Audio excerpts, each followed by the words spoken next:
This is Nate Thomas, and this is my remote servo Arduino.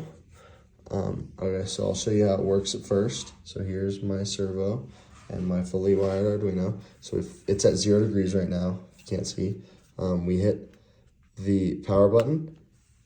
It will put it 90 degrees. And then I'm gonna show you when you hit the rewind, put it back at 0. You hit the fast forward, go 180 degrees, rewind, let's bring it back to 0. We have the up and down buttons, which will go by the original increment that we defined as 10, and then down by that increment. And from there, we can change the increment by using volume. So if I increase my volume, and that increment is bigger.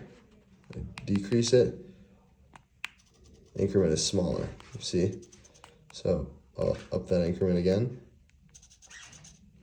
bigger. So that demonstrates how all that works. Now I'm gonna open my serial monitor to show all the values.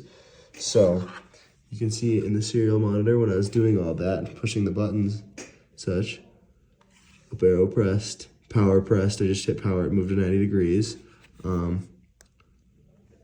Fast forward pressed, moved to 180 degrees, and it won't exceed 180 because of the statement I have in there.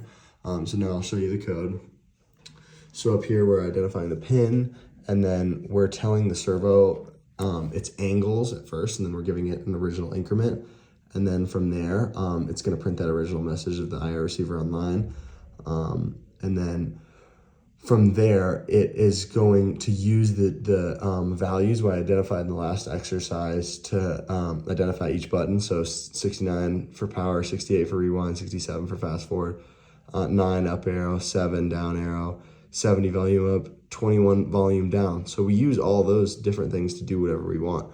So when I hit the power button, it's gonna put that servo angle at 90 degrees, and then it's gonna print that the power was pressed and it was moved to 90 degrees, and it'll do the same for everything. So when we hit rewind, that's 68, so it'll bring the servo back to 0.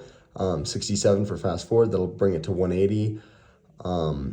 And then up arrow, that'll do the increment, that'll bring it up by the increment that we have.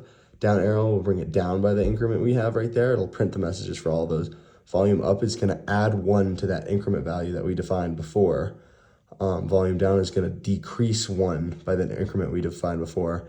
And when we do those print statements, we need to print the increment below because it's gonna change every time. And then from there, we have a statement that keeps track of our servo angle and makes sure it doesn't go past 180 degrees, and then make sure it stops at 0 degrees every time. Perfect. Thank you.